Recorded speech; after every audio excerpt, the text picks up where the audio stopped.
नमस्कार। आज हम एक बहुत ही दिलचस्प विषय पर बात करने वाले हैं, बच्चों के विकास के जो अलग अलग पड़ाव होते हैं ना, उनके बारे में। जी हाँ। और हमारे पास ना एक वीडियो से कुछ जानकारी है जो असल में नर्सिंग के छात्रों के लिए थी।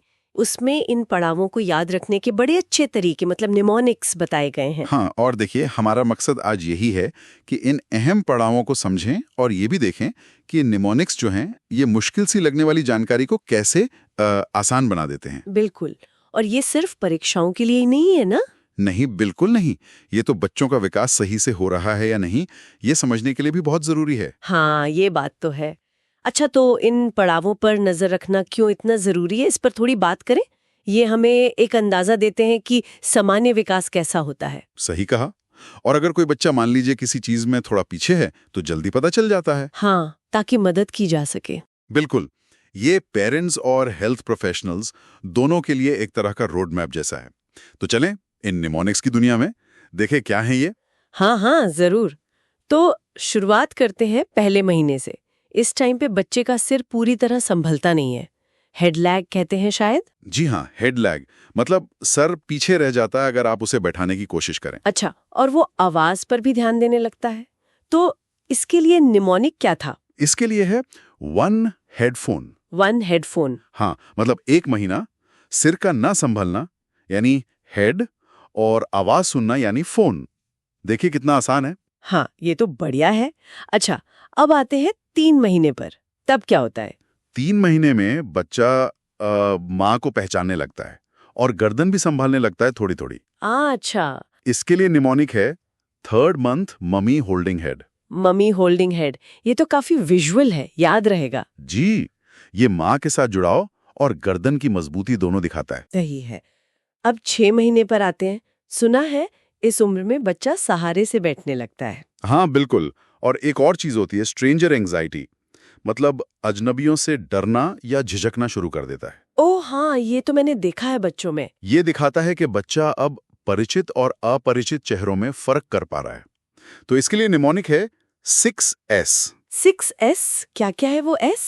सिट्स यानी बैठना, सपोर्ट यानी सहारा, और स्ट्रेंजर यानी अजनबी। Sits, support, stranger. अच्छा। और हाँ, इसी उम्र के आसपास सॉलिड्स मतलब ठोस आहार भी शुरू होता है। तो चाहे तो एक और एस जोड़ लें, सॉलिड्स का एस। अरे वाह, 6S। ये तो कमाल का है, एक ही चीज से कितनी बातें याद रह गईं। अच्छा, और 9 महीने पर? 9 महीने में बच्चा सहारे के साथ खड़ा होने लगता है और वो हाथ हिलाकर बाय बाय करना सीखता है हाँ हाँ, बाय बाय। और दादा, मामा जैसे आसान शब्द बोलने लगता है। तो निमोनिक है 9 is by time. 9 is by time. ये तो बहुत अच्छा है, बाय बाय से याद रहेगा। और ये सिर्फ हाथ हिलाना नहीं है, ये सोशल इंटरैक्शन की शुरुआत भी है। बिल्कुल, समझ रहा है बच्चा। अच्छा, और फिर आता है पहला जन्मदिन, 12 महीने। जी, 1 साल का बच्चा आमतौर पर किसी का एक हाथ पकड़कर वो चलने लगता है हाँ। और 1-2 मतलब वाले शब्द बोलने लगता है। इसका निमोनिक भी बड़ा सीधा है, 1 year 1 word 1 step. 1 year 1 word 1 step। ये तो आसान है। हाँ, भाषा और चलना दोनों में एक आ गया। तो ये साफ दिख रहा है कि कैसे हर पड़ाव अगले की तैयारी कर रहा है। अब 2 साल पे आते हैं। यहाँ क्या बड़े बदलाव होते हैं? 2 साल में बच्चा 2 शब्दों के छोटे छोटे वाक्य बनाने लगता है, जैसे मम्मा पानी। अच्छा। और वो दोनों पैरों से कूद सकता है। उसकी वोकैबुलरी मतलब शब्द भंडार बढ़कर करीब 50 शब्दों तक पहुंच जाता है। 50 शब्द काफी हैं। हाँ, तो निमोनिक है 2 = 2 words 2 feet jump। अंक 2 ही सब याद दिला देता है। ये तो बहुत स्मार्ट है। और आखिर में 3 साल, यहाँ तिपैया साइकिल चलाने वाली बात आती है। बिल्कुल, 3 साल का बच्चा ट्राईसाइकिल चला सकता है। ये उसके बेहतर बैलेंस और कोऑर्डिनेशन को दिखाता है।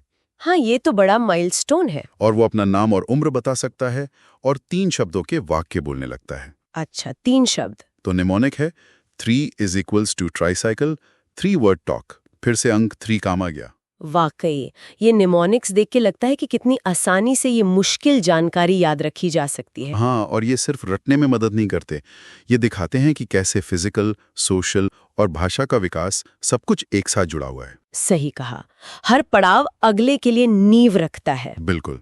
पर यहाँ एक बात पर ध्यान देना बहुत जरूरी है। क्या? ये जो पड़ाव हमने डिस्कस किए, ये औसत हैं, एवरेज। हर बच्चा यूनिक होता है और अपनी रफ्तार से बढ़ता है। हाँ, ये पॉइंट बहुत जरूरी है। मतलब इन मानकों को एक गाइडलाइन की तरह देखना चाहिए, कोई हार्ड एंड फास्ट रूल नहीं समझना चाहिए, है ना? एकदम सही। व्यक्तिगत भिन्नताओं का सम्मान करना उतना ही जरूरी है जितना इन पड़ावों को जानना। बिल्कुल। तो ये निमोनिक सीखने को आसान और मजेदार बनाते हैं। हाँ, लेकिन बच्चे के अपने सफर को समझना सबसे जरूरी है। तो आज की इस बातचीत से एक बात तो साफ है कि निमोनिक्स जैसी जो रचनात्मक तकनीकें हैं वो सीखने की प्रक्रिया को खासकर बाल विकास जैसे विषयों में काफी सरल बना सकती हैं। जी हाँ, और जाते जाते एक विचार छोड़ जाते हैं सबके लिए सोचने को। जो हम इन औसत पड़ावों को देखते हैं तो ये हमें कैसे याद दिला सकता है कि हर बच्चे की अपनी कहानी, अपनी टाइमलाइन होती है, और इन गाइडलाइंस और बच्चे की अपनी गति के बीच वो संतुलन साधना क्यों इतना महत्वपूर्ण है।